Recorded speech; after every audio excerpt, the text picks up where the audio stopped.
Y vamos a verlo esta semana y también la semana que viene. Vamos a ver a Jacobo. No hay mucha mención de Jacobo solo, vamos a ver eso en un momento, pero sabemos bastante de Jacobo porque estaba con su hermano y hay mención de los dos. Así que vamos a empezar ahí en la lección. Miren por favor ahí conmigo, letra A. Jacobo es uno de los 4 discípulos en el círculo interior de Cristo. Pero aún así no hay ninguna mención específicamente de él o solamente de él en los 4 evangelios. Ahora eso es bastante grande. Lo que significa es esto. En todos los evangelios, los 4 evangelios que es Mateo, Marcos, Lucas y Juan, que son los 4 libros que nos dan el ministerio de Cristo, no hay ninguna vez en donde se menciona Jacobo solo. O sea, y Jacobo hizo esto, o Jacobo dijo esto. No hay nada. Todas las menciones de Jacobo está mencionado con otro grupo de discípulos o está mencionado él y su hermano. Entonces podemos saber bastante de Jacobo, de lo que él compartía con su hermano Juan, pero no hay ninguna mención específicamente de él hasta que lleguemos, letra B. La única mención específicamente de él es en el libro de los Hechos. Y si tiene su Biblia ahí ya en Hechos 12, ahí se lo voy a leer. Porque aquí tenemos la única mención de Jacobo y ya es después de los evangelios. Y mira lo que dice ahí en capítulo 12, versículo 1 y 2. Dice, en aquel mismo tiempo el rey Herodes echó mano a algunos de la iglesia para maltratarles y mató a espada a Jacobo, hermano de Juan. Entonces, la única mención de Jacobo, específicamente de él en toda la Biblia, es aquí en esta parte en Hechos acerca de su muerte. Ahora, hay otras menciones en el libro de Hechos, hay pensamiento que muy probable él fue el pastor de la iglesia en Jerusalén. Después que Cristo se fue al cielo, muy probable Jacobo fue el pastor de la iglesia de Jerusalén. Pero esta es la mención de él, que él fue el primer mártir, él fue el único que la Biblia menciona específicamente acerca de su muerte. Enseñamos que muy probable Pedro fue crucificado y que fue crucificado cabeza para abajo, pero eso no lo menciona la Biblia, sino que eso lo vemos de la historia. Pero Jacobo se menciona de su muerte y fue el rey Herodes el que lo mató a espada. Muy probable significa que lo decapitaron, así como al Juan el Bautista. Le quitaron la cabeza y así hubiera muerto. Miren, letra C, lo que sabemos de Jacobo lo sabemos en compañía con su hermano menor, Juan. Okay, Juan, ¿se acuerdan que los 4 discípulos principales o más cercanos de Cristo eran Pedro y Andrés y Jacobo y Juan? Eran 2 grupos de hermanos y eran pescadores, okay, los 4. Jacobo y Juan. Entonces hay muchas referencias a los 2 de ellos juntos. Entonces quizás no dice y Jacobo dice esto, pero sí dice y Jacobo y Juan. Entonces Jacobo está mencionado junto con su hermano Juan. Letra D, sabemos que Jacobo era el mayor porque siempre es mencionado primero entre ellos 2. Okay. Nunca dice Juan y Jacobo. Siempre dice Jacobo y Juan. Y esa era una manera en las escrituras de aquellos tiempos y en la manera que hablaban de una persona, siempre se mencionaba primero el nombre del mayor. Entonces el hecho de que decía Jacobo y Juan, aunque Juan era el más conocido, Juan era el discípulo después de Pedro de lo que más conocemos, pero Jacobo era el hermano mayor, entonces él siempre está mencionado primero entre los 2. Miren letra E, Jacobo y Juan venían de una familia conocida, y frecuentemente en la Biblia se refiere a ellos como los hijos de, ¿quién sabe? Los hijos de, tenía el nombre de su papá. ¿Alguien se acuerda el nombre de su papá? Zebedeo, ¿ok? Se escribe con Z. Z-E-B larga E-D-E-O. Los hijos de Zebedeo. Zebedeo. Si no se acordó bien cómo escribirlo, anótele ahí como se le haga mejor a usted. Zebedeo. O sea, cuando se refiere a ellos como los hijos de Zebedeo, esto muestra que Zebedeo, bueno, ahí mismo está deletreado para usted, ¿verdad? Era un hombre conocido y de importancia. Que entonces sabemos que Juan y Jacobo venían de una familia conocida, importante, quizás aún de influencia. Lo que no sabemos es qué fue lo que le dio esa importancia, qué fue lo que cuando dicen los hijos de Zebedeo era como que, todos conocían a Zebedeo. Lo que no sabemos es por qué lo conocían, si era rico, si era político, ¿Qué influencia tenía? Entonces podemos pensar algunas cositas y miren ahí el número 1. Puede haber sido rico y conocido por su compañía de pesca. Sabemos que Jacobo y Juan eran pescadores. También sabemos de Marcos 1:20, se lo voy a leer y a ver ya ahí que me den ustedes la respuesta. Dice, hablando de que Cristo los llamó, bueno, miren versículo 19. Dice, pasando de ahí un poco más adelante, vio a Jacobo, hijo de Zebedeo, y a Juan, su hermano, también ellos en la barca, que remendaban las redes. Y luego los llamó, y dejando a su padre Zebedeo en la barca, con los jornaleros, le siguieron. ¿Quiénes son los jornaleros? ¿Son empleados o son obreros? Entonces sabemos que su compañía de pesca por lo menos era suficiente grande para tener empleados, tener trabajadores. Entonces estaba Zebedeo todavía trabajando en la barca, ahí estaba Zebedeo en la barca con Jacobo y Juan, estaba Jacobo y Juan y estaban sus jornaleros o sus empleados. Entonces es posible que Zebedeo tenía una compañía grande de pesca ahí en el mar de Galilea y toda la gente conocía. Quizás se llamaba Zebedeos Fishing o Zebedeos Marisco. Entonces todos conocían a Zebedeo. Es una posibilidad que Zebedeo era conocido por su compañía de pesca, aunque no podemos saber, pero es una de las opciones. También sabemos, número 2, que la familia de Jacobo y Juan fueron tan conocidos que el sumo sacerdote conocía a Juan. Y así alcanzó a meter a Pedro en el patio del sumo sacerdote la noche que Cristo fue entregado. También le voy a leer ahí de Juan 18.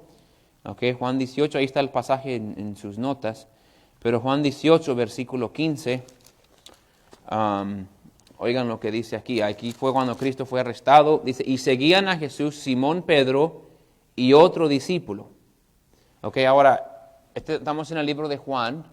El libro de Juan fue escrito por Juan, el hermano de Jacobo. Entonces, cuando él hablaba de él mismo, él siempre se refería a él como otro discípulo o un discípulo o el discípulo a quien Jesús amaba. Entonces, a través del libro de Juan, Juan no se refiere a él por su nombre, se refiere a él nada más como otro discípulo. Entonces, aquí cuando dice que lo seguían Simón Pedro y otro discípulo, está hablando Juan de él mismo. Y este discípulo era conocido del sumo sacerdote. Entonces, el mero religioso de Israel conocía personalmente a Juan, el discípulo. No lo conocía, por decir, de su tiempo con Cristo, porque no eran agradados los discípulos de Cristo para el sumo sacerdote, sino que muy probable su padre tenía una influencia tan grande que el sumo sacerdote conocía a la familia de Jacobo y Juan y por eso lo conocía. Entonces, sigan ahí versículo 15, y entró con Jesús en el patio del sumo sacerdote, mas Pedro estaba fuera a la puerta. Salió pues el discípulo que era conocido del sumo sacerdote y habló a la portera e hizo entrar a Pedro. Si podemos pensarlo así, Juan tenía VIP y Juan podía entrar ahí donde estaban tratando con Cristo. No cualquiera entraba, pero el sumo sacerdote dejó entrar a Juan porque era conocido, y ya Juan habló con la portera y dejó entrar a Pedro, que nos da a entender y nos muestra que era conocido. Entonces Juan y Jacobo venían de una familia conocidos ahí entre la gente de Jerusalén y de Israel. Miren letra F. Jacobo fue el primero de los apóstoles en morir como mártir. Ya lo miramos en Hechos 12, pero fue el primero en morir y fue la mención que se hizo ahí mismo en la Biblia que él murió por la mano de Herodes. También miremos esto, letra G. Jacobo formó parte de los 3 discípulos más cercanos a Cristo, quienes eran Pedro, Jacobo y Juan. Que la semana pasada miramos que Andrés era parte de ese círculo interior de los 4, pero por alguna razón hay eventos, y aquí voy a mencionar 3 específicos, donde ni siquiera Andrés fue. Solo hubieron 3 discípulos que estuvieron con Cristo para estos 3 eventos. Eran como los 3 más cercanos al Señor Jesucristo. Y era Pedro, Jacobo y Juan. Andrés no estaba ahí con ellos. Miren ahí cuáles eran esos eventos. Número 1. Solo estos tres fueron permitidos ir con Cristo cuando resucitó la hija de Jairo. ¿Okay? Si se acuerdan de eso, Jairo era una persona importante, vino a Cristo, que su hija estaba enferma, y cuando llegó ya había muerto, y Cristo la resucitó. Pero no fueron todos los discípulos con el Señor Jesucristo, solo fueron Jacobo, Juan y Pedro. Número 2, estos tres también fueron los únicos en testificar de la gloria de Cristo en el monte de la transfiguración. ¿Okay? Ellos vieron al Cristo glorificado en el monte de transfiguración, ahí en Mateo 17, miramos eso. ¿Okay? Entonces ese es número 2. Solo ellos tres fueron. Quizás varios se van a acordar de esta. Número 3, también fueron los tres que fueron a orar con Cristo en el huerto de Getsemaní. Okay, Getsemaní se escribe con G. Ahí le adivinan a ver cómo les sale escribirlo. Pero Cristo se llevó a los discípulos con él, dejó a los discípulos abajo en cierta área y se fue a otra área y se llevó nada más a 3 discípulos con él a orar ahí en su presencia. ¿Se acuerda que se quedaron dormidos? Y Cristo los regañó porque se quedaron dormidos, que ni siquiera por 1 hora podían orar sin quedarse dormidos. Y ese fue nada más, ellos 3 fueron los que estaban ahí presentes. ¿Okay? Ahora pueden ir al otro lado de la página. Ahora miremos un poquito acerca de Jacobo y lo que conocemos. Obviamente lo conocemos, como mencionamos, por su hermano. Pero aquí podemos ver algunas cositas. Primero, número 1, Jacobo era un hombre muy apasionado e intenso. Intenso. Tenía un poquito de Pedro en él, ¿okay? También siendo el hermano mayor, también parece que era una persona que siempre quería estar algo haciendo. Y Cristo le dio un sobrenombre a los dos, a Jacobo y a Juan, que muestra eso. Miren letra A. Cristo le dio un sobrenombre a Jacobo y a Juan, así como le dio a Simón. El sobrenombre de ellos era Boanerges, que ahora ese nombre no lo tienen que recordar. La misma Biblia lo traduce, que traducido es hijos del, ¿quién sabe? Thunder o hijos del trueno, hijos del trueno. Y le voy a leer ahí donde se los da en Marcos capítulo 3. ¿Okay? Marcos capítulo 3, versículo 17. Aquí es donde Cristo les da ese sobrenombre. Dice lo siguiente. Y a Jacobo puso por sobrenombre, y a Jacobo, hijo de Zebedeo, y a Juan, hermano de Jacobo, a quienes apellidó Boanerges, esto es, hijos del trueno. Okay, los únicos 3 que tenían un sobrenombre fue Simón, que le dio el sobrenombre Pedro, y ahí lo menciona también en el mismo versículo, el versículo anterior, dice, a Simón, quien puso por sobrenombre Pedro. Luego versículo 7, a Jacobo, hijo de Zebedeo, y Juan, hermano de Jacobo, a quienes apellidó Boanerges, esto es, hijos del trueno. Okay, entonces le dio ese nombre, hijos del trueno. Trueno porque eran impulsivos, intensos, apasionados, les dio ese nombre. Ahora, hay una diferencia, miren número 1. Este es el único lugar en los evangelios donde se usa ese nombre. En cambio, para Pedro, su sobrenombre llegó a ser muy reconocido y fue usado por el Señor y por otros en gran manera. ¿Okay? Entonces Pedro se llamaba Simón, pero le puso el Señor Jesucristo Pedro y todos lo conocieron por Pedro, y aún nosotros hoy en día, si yo le digo Simón, quizás no está seguro quién es, si le digo Pedro, usted sabe quién es. Fue un sobrenombre que le puso y le quedó, porque era un sobrenombre que estaba apuntando hacia lo que Pedro debería de llegar a ser, que era una piedra constante. ¿Okay? Si siguen ahí en las notas, el de Pedro fue usado para motivarlo a lograr la meta de su carácter. Entonces, Cristo seguido le llamaba Pedro, piedra, recordándole, Pedro, tienes que ser una piedra, Pedro, tienes que ser una piedra, Pedro, tienes que ser más constante, Pedro, deja de ser impulsivo, Pedro, sigue siendo fiel. Le llamó ese nombre Pedro. En cambio, es posible, sigan ahí, es posible que el de Juan y Jacobo fue usado por el Señor para regañarlos y motivarlos a no dejar que su temperamento, que era naturalmente apasionado y ferviente, se saliera fuera de lugar. Entonces el de Pedro fue un sobrenombre bueno. Esto es lo que quiero que llegues a hacer. El de Jacobo y Juan era como que era un sobrenombre, esto es lo que son, dejen de ser así. Porque si van a servirme a mí como hijos del trueno, van a batallar. Y vamos a ver un ejemplo en un momentito. Pero era el ejemplo, por eso solamente en este pasaje de Marcos 3 es la única vez que se menciona a ellos como los hijos del trueno. Seguido les llama por sus nombres, seguido dice que son hijos de Zebedeo, pero hijos del trueno solo se los llamó aquí en este pasaje. Ahora vayan todos a Lucas capítulo 9. Lucas capítulo 9. Ahí tenemos un pasaje que quiero mirar, un ejemplo que queremos ver para hoy, para aprender para nosotros. Lucas capítulo 9, y vamos a leer versículos 51 hasta el versículo 56. ¿Okay? Lucas 9, 51 al 56. Dice, cuando se cumplió el tiempo en que él había de ser recibido arriba, que entonces ya estamos cerca del tiempo de que él va a ir a prepararse para su muerte, dice, afirmó su rostro para ir a Jerusalén.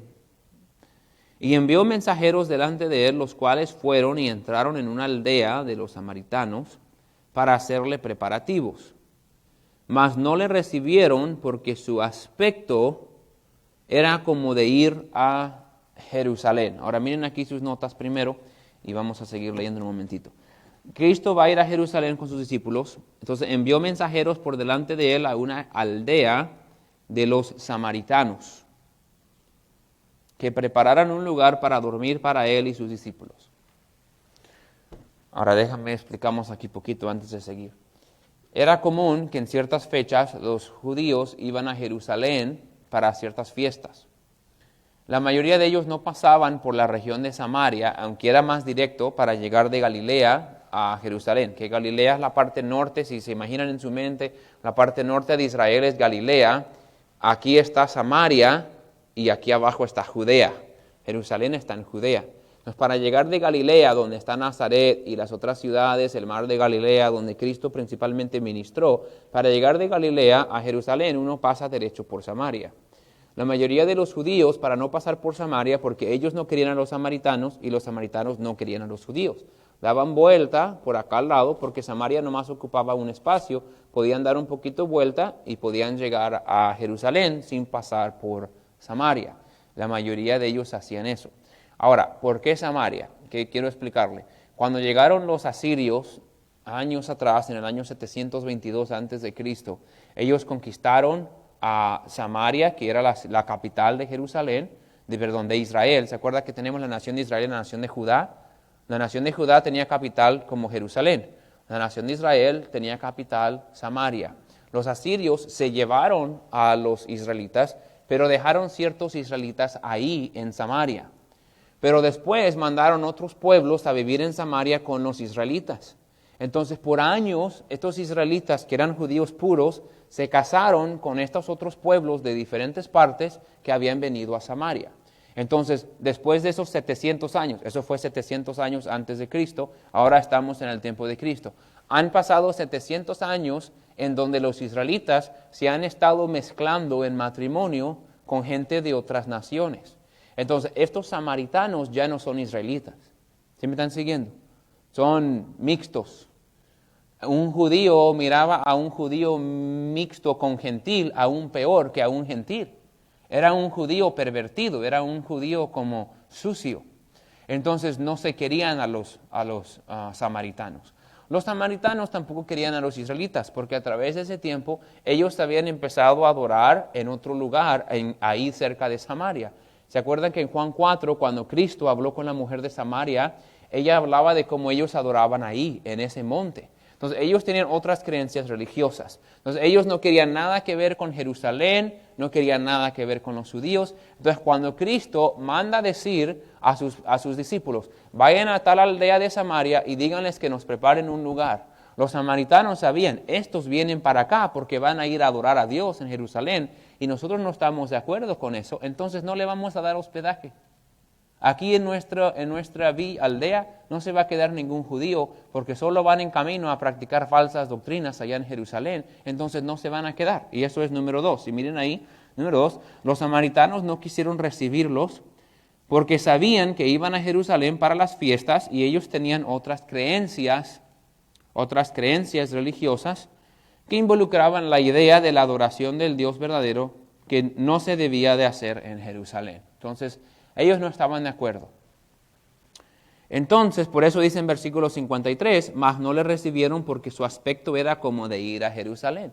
Ellos sabían que se habían preparado para ir a Jerusalén. Entonces, cuando se dan cuenta los discípulos que esta aldea de Samaria no los va a recibir, mire cómo responden los hijos del trueno en versículo 54. Viendo esto, sus discípulos, Jacobo y Juan, dijeron, Señor, ¿quieres que mandemos que descienda fuego del cielo como hizo Elías y los consuma? Ustedes quizás no lo hayan gracioso esto, pero Jacobo y Juan dijeron, Señor, ¿quieren que los matemos?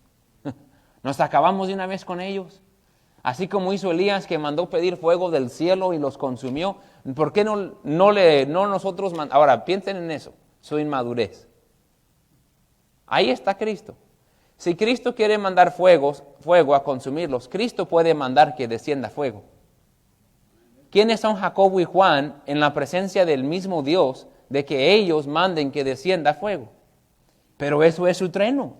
Ese es su ferviente, su intensidad, su pasión, su celo para Dios. Era como que, ¿cómo van a rechazar al Hijo de Dios? ¿Cómo puede ser que el Hijo de Dios quiere entrar en su aldea y estar con ellos y ellos hasta lo rechazan? ¿No saben lo privilegiado que serían en tener a Cristo en su aldea? Pues no entienden. Ay, Señor, ¿por qué no nos das permiso y mandamos que caiga de fuego y los mate a todos? Querían acabarse con ellos. Rápido. Y dijeron, así como hizo Elías. Ahora, cuando nosotros pensamos en Elías mandando a pedir fuego del cielo, pensamos en el sacrificio ante los siervos de Baal, en 1 Reyes 18, ¿verdad? Ok, pero no se está refiriendo de eso. Vayan en su Biblia a 2 Reyes 1, porque ahí tenemos otra historia, quizás un poquito no tan conocido, que algunos no han conocido tanto. En 2 Reyes, capítulo 1. ¿A qué se está refiriendo cuando dice, así como mandó Elías? 2 Reyes, capítulo 1.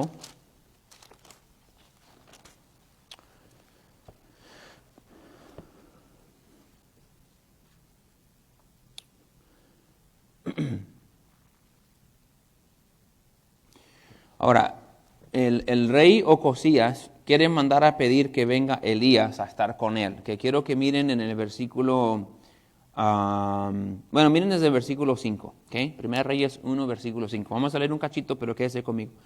Cuando los mensajeros se volvieron al rey, él les dijo, ¿por qué no habéis vuelto? ¿Por qué os habéis vuelto? Ellos le respondieron, encontramos a un varón que nos dijo, id y volveos al rey que os envió y decirle, así ha dicho Jehová, no hay Dios en Israel que tú envías a consultar a Baal-zebub, hijo Dios de Ecrón. Por tanto, del lecho en que estás no te levantarás, de cierto morirás. Entonces él les dijo, ¿cómo era aquel varón que encontraste, que os dijo tales palabras? Y ellos le respondieron, un varón que tenía vestido de pelo y ceñía de lomos, con un cinturón de cuero. Entonces él dijo, es Elías Tisbita. Aunque paren aquí un momentito. Ocosías ha estado consultando dioses falsos. Dios manda a Elías a mandarle mensaje a Ocosías, del lecho en que estás, no te levantarás, dice al final del versículo 6, de cierto vas a morir. Entonces Elías dice, Dios ha dicho que tú vas a morir por andar buscando dioses falsos. Entonces Ocosías dice, ¿cómo se miraba el hombre que te dijo esto? Y le dijeron, pues estaba vestido así, así, así. Dice, es Elías Tisbita. Entonces en versículo 9, él va a mandar hombres a prenderlo. Miren versículo 9. Luego envió él un capitán de 50 con sus 50, el cual subió a donde él estaba, y he aquí él estaba sentado en la cumbre del monte, y el capitán le dijo, varón de Dios, el rey ha dicho que desciendas. Y Elías respondió y dijo al capitán de 50, si yo soy varón de Dios, descienda fuego del cielo y consúmate con tus 50, y descendió fuego del cielo que los consumió a él y a sus 50. ¡Pum! Elías, dice el rey que te bajes de ahí. Le llamo varón de Dios. Él dice, mira, si yo soy varón de Dios, que descienda fuego y los consuma. Y ¡pum! Descendió fuego y consumió al capitán y los 50. Ahora, miren qué pasa. Ahora mire el rey, versículo 11. Volvió el rey a enviar a él otro capitán de 50 con sus 50 y le habló y dijo, varón de Dios, el rey ha dicho así, desciende pronto. Y le respondió Elías y dijo, si yo soy varón de Dios, descienda fuego del cielo y consúmate con sus 50. Y descendió fuego del cielo y lo consumió a él y a sus 50. Entonces, 50 se quemaron, salió en el periódico, el rey dice, bueno, pues esos 50, quién sabe, manda otros 50. Él dice lo mismo y los otros 50 también se queman todos. Ahora, miren, versículo 13. Volvió a enviar al tercer capitán de 50. Oh, no. Dice, no, vamos a mandar otros 50. Qué necio el rey, ¿ah? Ahora, mire, nosotros miramos estos pasajes y ya están en el pasado y decimos, qué tonto. Pero si gente pudiera ver nuestras vidas y las cosas que hacemos también, dirían qué necios somos también nosotros. A veces tenemos que ver la necedad de otras personas para ver, oye, Ocosías, Dios ya dijo que te vas a morir. Estás queriendo enfrentarte al Dios, estás queriendo rebelarte contra Dios. Ya mandaste 100 personas en 2 grupos diferentes y fuego cayó del cielo y los consumió. Ya párale. Tú no le vas a vencer a Dios. Tú no vas a convencer a Dios que te deje seguir en tu pecado. Pero Ocosías era necio como muchos de nosotros somos y mandó otros 50. Gracias a Dios que este capitán era un poquito más listo y no estaba listo para morir. Sigan en el versículo 13. Volvió a enviar el tercer capitán de 50 con sus 50 y subiendo aquel tercer capitán de 50 se puso de rodillas delante de Elías. Él no le dijo de abajo, ¡hey, varón de Dios, descienda aquí! Él subió y se puso de rodillas y le rogó diciendo, varón de Dios, te ruego que sea de valor delante de tus ojos mi vida y la vida de estos tus 50 siervos. He aquí ha descendido fuego del cielo y ha consumido los 2 primeros capitanes de 50 con sus 50. Sea estimada ahora mi vida delante de tus ojos.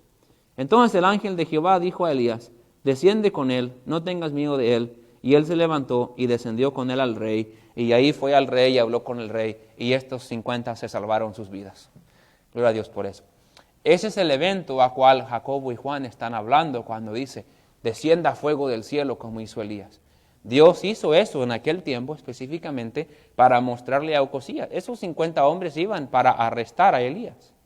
Si Elías se iba con ellos, Ocosías tenía toda intención de matarlo porque él había declarado que él iba a morir. Entonces Dios hizo eso para proteger a su hombre, para proteger a Elías. Él mandó fuego para destruir a este ejército. Pero cuando llegó un capitán y rogó por misericordia y no llegó demandando que él se fuera con él, Dios mostró misericordia. Ahora, volvamos ahí al pasaje en Lucas 9, en Lucas capítulo 9, cuando Jacobo y Juan le dijeron a Cristo que dejara que descendiera fuego del cielo. Miremos cómo responde Cristo. ¿Okay? Admiramos su celo, pero Cristo corrigió su espíritu. ¿Okay? Es lo que quiero enfocarnos. Estamos ahí en el versículo 54. Cuando ellos dicen, en Lucas 9:54, dicen, ¿quieres que mandemos que descienda fuego del cielo como hizo Elías y los consuma? Miren la respuesta de Cristo, versículo 55. Entonces, volviéndose él, los reprendió. Esto es a Jacobo y a Juan, diciendo, vosotros no sabéis de qué espíritu sois, porque el Hijo del Hombre no ha venido para perder las almas de los hombres, sino para salvarlas, y se fueron a otra aldea. Okay, miren ahí número 3 para rellenar. Entonces Jacobo y Juan se ofrecieron a ayudarle a Cristo. Señor, ¿quieres que mandemos que descienda fuego del cielo como hizo Elías? Ahí tenemos la nota del pasaje en Reyes que leímos. Ahora miren número 4. Cristo reprende a Jacobo y a Juan y el espíritu que ellos tenían. Esto es lo que quiero que agarremos esta mañana. Tenían celo. Ellos les molestó que la gente no quisiera aceptar a Cristo en su aldea.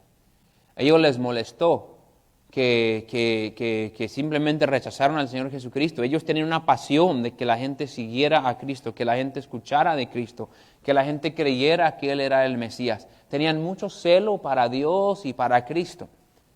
Pero, que me escuché, no tenían un espíritu correcto. En muchas iglesias y en muchas familias y muchos cristianos hacen más daño a la obra de Dios porque tienen mucho celo con un espíritu incorrecto. Y ese fue el error de Jacobo y el error de su hermano Juan. Tenían mucho celo, pero no con un espíritu de que, Señor, déjanos ir a predicar ahí en esa aldea, a explicarles que tú eres el Mesías. Señor, déjanos ir y mostrarle los milagros que has hecho y contarle de tu gloria. Señor, déjanos ir a convencer a esa aldea de los samaritanos de que tú eres el verdadero Mesías. Déjanos ir. Ellos no estaban pidiendo permiso para ir a predicarles. Estaban pidiendo permiso para castigarlos y juzgarlos por su falta de deseo de seguir a Cristo. Entonces tenían el celo y la pasión para Cristo, pero en vez de tener un espíritu de ayudar y un espíritu de animar y un espíritu de enseñar, tienen un espíritu de juzgar y condenar. Y Cristo reprobó y regañó, reprendió ese espíritu. Miren el número 5. Aparentemente Jacobo tenía mucho celo para Dios y celo contra el pecado, pero necesitaba aprender el espíritu de Cristo. Fue lo que dijo Cristo al final del versículo 55. Dijo, vosotros no sabéis de qué espíritu sois. Y dice, yo no he venido para castigar a nadie. Yo he venido para salvar. Yo no he venido a destruir, he venido para salvar. Ahora, el que no acepte a Cristo va a morir en el infierno. Pero Cristo no quería que los destruyera con fuego. Ahora, ¿quién se acuerda de Hechos capítulo 8? Felipe, uno de los discípulos que vamos a ver unas semanas. Felipe desciende a Samaria y predica de Cristo y muchísimos samaritanos aceptan a Cristo. Ahora no sabemos si esta aldea hubiera estado involucrado en eso o no, no nos da el nombre y no podemos saber. Lo que sabemos es que Cristo mandó que Felipe fuera con los samaritanos y muchos de ellos creyeron en Cristo. El celo que tenían era bueno, su espíritu era inmaduro y era incorrecto. Déjame hablar por un momentito. En una iglesia, en una familia, en un trabajo, el espíritu que uno tiene hace gran diferencia. ¿Qué espíritu tienes tú? ¿Qué espíritu tienes con los hermanos, con los compañeros de trabajo que son bien incrédulos y maldicen y se burlan y usan el nombre de Dios en vano y maldicen? ¿Qué espíritu tienes? Yo he visto gente que sale a ganar almas, a visitar, a evangelizar con un espíritu arrogante. Llegan a la casa, tú eres uno de esos católicos, mira, hasta traen la virgencita ahí, no hombre, ¿qué te va a hacer una virgencita? Está bien que tengamos celo, porque están en un camino erróneo. Pero ese espíritu, ¿a quién le va a ayudar? Está bien que te molestes si te das cuenta que un hermano de la iglesia anda mal, o deja de venir a la iglesia, o anda en pecado. Debemos de tener un celo por la verdad y por la santidad y todo eso. Pero tener un espíritu, mira, ese hermano, no hombre, mejor hasta que ni venga. Qué bueno que ya dejó de venir, no hombre, ese hermano. He estado alrededor de pastores e iglesias que tienen un espíritu donde todos piensan que son mejores que los demás. Están esperando que alguien caiga para condenarlos y juzgarlos. Si oran por ese hermano caído, oran de que Dios lo juzgue y lo castigue por lo que les hizo. Hay celo sin un espíritu correcto. El espíritu de Cristo fue aún en la cruz. Padre, perdónalos porque no saben lo que hacen. Ese fue el espíritu. Quiero estar bien claro, no es un espíritu de aceptar el pecado. No es un espíritu de menospreciar el pecado o despreciarlo como que no es, eso lo tomamos ligero. No es eso. Podemos tener celo para Dios, que queremos hacer las cosas bien, que queremos que gente acepte a Cristo, que queremos que gente sirva a Dios. Podemos tener un celo muy correcto y muy apasionado, pero tiene que estar acompañado con un espíritu correcto. Los hombres de nuestra iglesia van a tener mucha parte con poner un buen espíritu en nuestra iglesia. Se dice mucho entre los pastores, uno va a una iglesia y uno dice, se siente bien el espíritu ahí, tienen un buen espíritu, esta iglesia tiene un buen espíritu.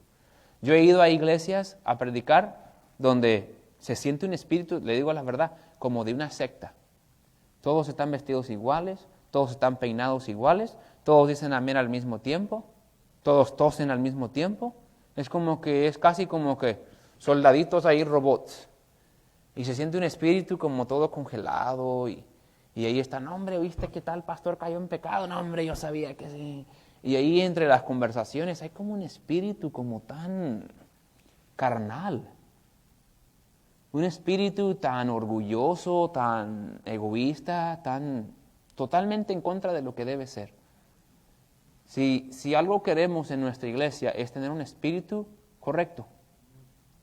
Y un espíritu correcto puede ir acompañado con un celo contra el mal, un celo contra el pecado, un celo contra este mundo que odia a Dios, un celo contra religiones falsas. Enseñamos y predicamos en contra de eso. Pero ese celo tiene que ir acompañado con un espíritu correcto. ¿Por qué tengo celo? Porque amo y quiero ayudar. Ese debe ser nuestro espíritu. Juan y Jacobo no tienen un espíritu correcto. ¿Les molestó que la aldea no quiso aceptar a Cristo? Sí, debería de haberles molestado. Esa aldea no quiere aceptar al Hijo de Dios que ha venido a este mundo. Pero en vez de decir, vamos a juzgarlos con fuego del cielo, deberían haber dicho, Señor, déjanos irles a predicar. ¿Ve la diferencia? Ok, ¿cuál hubiera sido tú? ¿Cuál hubiera sido tu espíritu? Cristo reprendió su espíritu. Terminemos nomás las notas. También debemos de tener gran celo para Dios y para la obra de Dios, pero tenemos que acompañar ese celo con un espíritu de amor hacia aquellos que todavía no se han sometido al liderazgo de Dios en sus vidas. Que si es un incrédulo que no ha conocido a Cristo, si es un cristiano que anda mal, debemos de tener un espíritu de ayudar.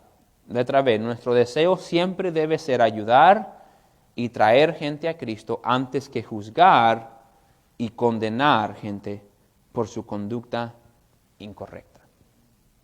En su familia, vamos a preguntar rápido, ¿qué hablan con su esposa? ¿Llegó su esposa anoche quejándose de lo que ciertas hermanas hicieron? ¿Sus hijos llegan quejándose de que la maestra o de que este niño? Usted debe de poner un espíritu en su casa, que es un espíritu amable, paciente, un espíritu correcto. Si constantemente te encuentras criticando y hablando mal de otras personas, dirías, no, es que yo tengo celo, pastor, yo quiero que las cosas se hagan bien. Ok, qué bueno, tenga celo. Pero si ese celo está acompañado con un espíritu incorrecto, así como Cristo reprendió a Jacobo y Juan, muy probable nos reprendería también a nosotros. Así que cuidemos nuestro espíritu. ¿Tengamos celo? Sí, adelante, pero cuidemos nuestro espíritu. Vamos a orar y nos despedimos.